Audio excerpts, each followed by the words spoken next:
Hey y'all, it's Laura and I have a really fun layout for you today. It is a 3-photo layout using these 3 photos of myself and 2 of my kids, and they were taken on the very first day of 2019.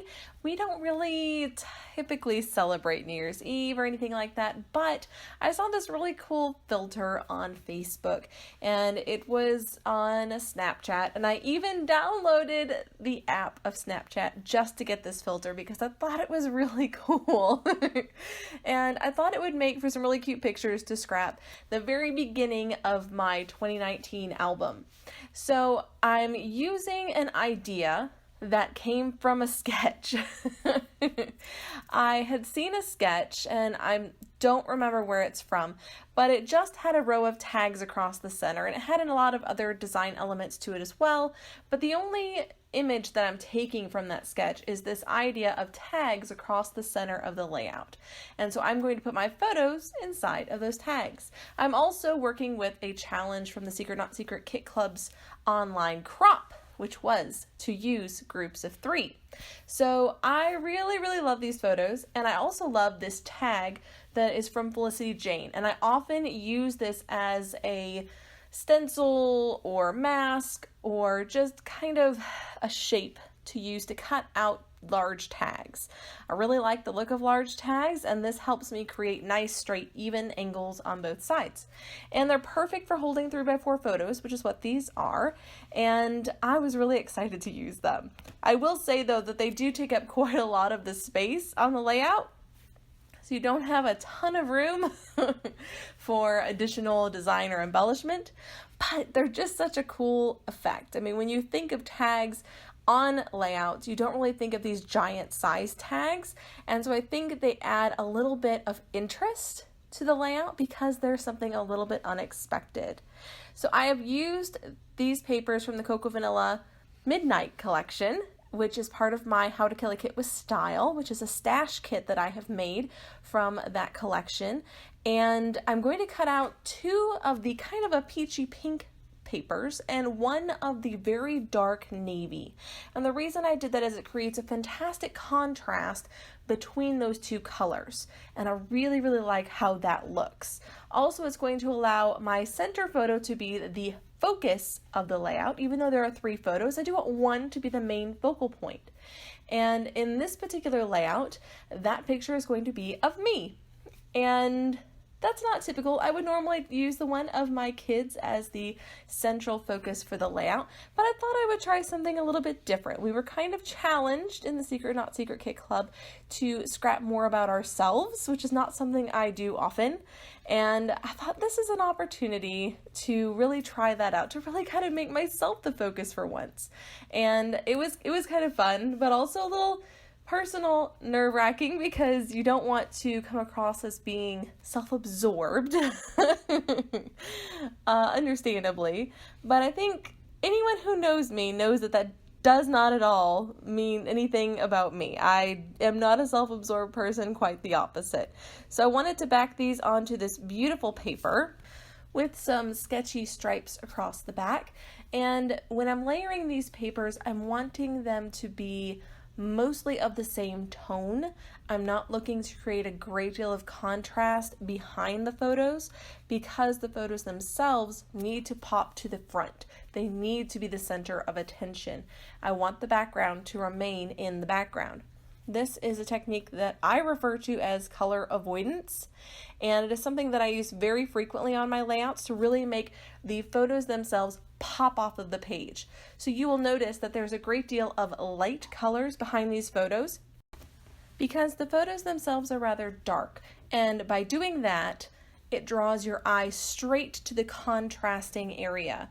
So now we're going to rip up some of this gorgeous floral paper, which, let me tell you, I was very hesitant to do because I love the look of ripped edges, but I struggle personally with using them, and I really wanted to give it a try, especially because this background paper is a beautiful distressed wood grain, and I kind of felt like that gave me permission almost to use a distressed look without it taking away from the overall feel of the layout.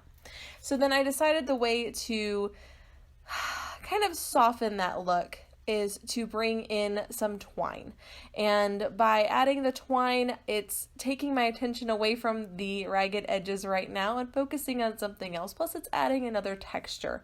And so that texture of the ripped paper doesn't stand out quite as much because there are other textures on the page. At least that's my hope. So after adding in all of those lovely pieces of twine, I'm going to start putting things down. Now at the moment I wasn't sure how much layering I was going to do on this layout, but I do end up doing quite a lot.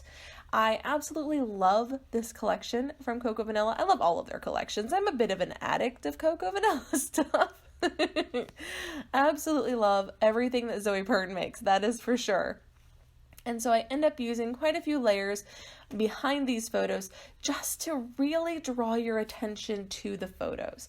I'm pretty much doing anything and everything that I can to make sure those photos pop off of the page, draw your attention, and are really the full focal point of the layout. I do find though with multi-photo layouts that it can be a bit tricky to add design to them because they take up so much room on the layout that adding a lot of design elements often just distracts from the photos.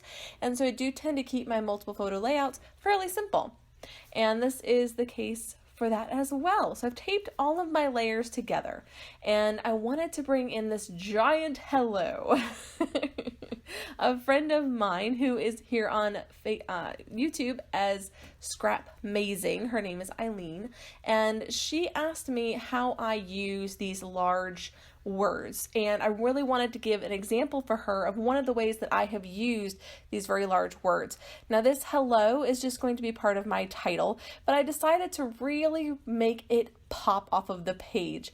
And while that does seem like a bit of a contrast to my focus on the photos, because there are 3 photos, I feel like this page can handle this enormous title and not have it be too distracting from the photos. This title is also going to be located directly underneath of my photos, and so that's going to help draw attention to the photos as well.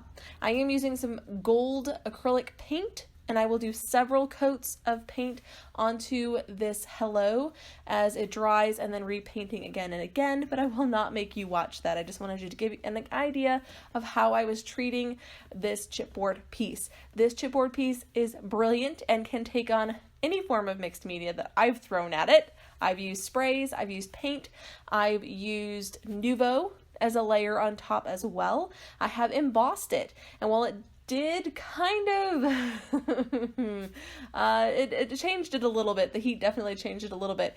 I was still able to straighten it out and make it work. So I'm going to put up the bottom half of that onto some dimensional adhesive so that it is at the same level as my many layers underneath of my photos, and then bring in some of the beautiful Cocoa Vanilla ephemera pieces. I'm going to just piece them together, add little accents around the page, but not anything that's going to really draw your attention.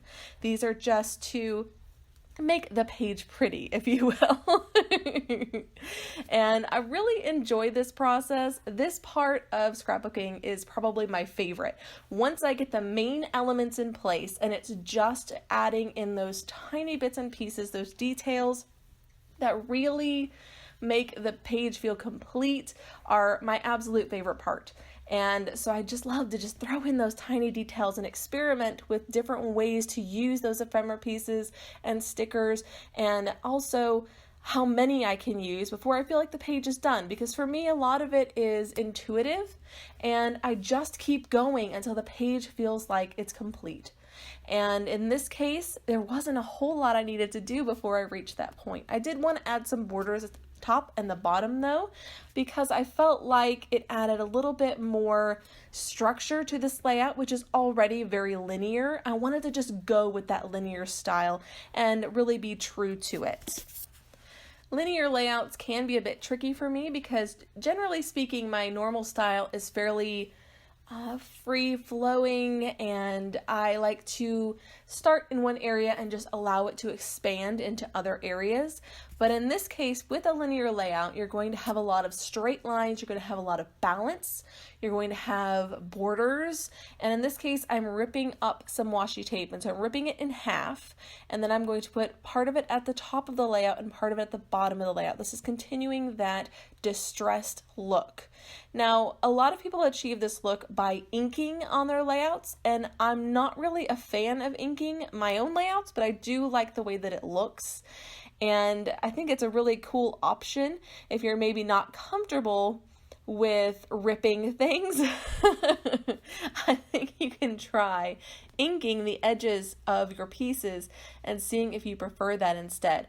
Now I just had one small strip of that washi left, and so I just put it there at the bottom, and I kind of like that. I kind of like the idea that it's not perfect. It doesn't go all the way through. It just sort of ends. It's just a small embellishment at the bottom that doesn't take your attention away from what's going on. It actually kind of draws your eye up because it is completed at the top. Now I am going to add in some word phrase strips instead of journaling because these photos really don't have a story. This is one of those layouts where I'm just scrapping cute photos. While I love telling a story, that is not the only type of scrapping that I do. And so in this case, I'm just scrapping about the day, about these photos, and kind of an opening and introduction to my 2019 album. So this will be the very first layout in that album, and so the title will be Hello 2019. And again, I did use my How to Kill a Kit with Style kit that I pulled from my stash, so it's a mix of multiple things, mostly based on the Cocoa Vanilla Midnight collection though. This washi tape was not part of that collection, it's just from my stash, and I decided that adding it to the very top of the layout was just a little bit too much and drawing attention away from the photos, so I instead added some as a layer behind my photos. Adding in some of these enamel shapes, and this layout is almost done! I had so much fun making this layout, and I hope if you have these giant words in your stash, I hope you'll pull them out and give them a try. While I know it can be intimidating to use an element as large as this word on your page, if you're already going to be keeping your embellishment fairly minimal due to the style you've chosen, then I think these giant words can work out really, really well for you. They can be a great statement piece on the page, and they don't have to detract from your photos. You could definitely leave them white. Just adding some Heidi Swap color shine and splatters around the page, splattering and scattering complete, and this layout is finished. Thank you so much for joining me, and until next time, bye!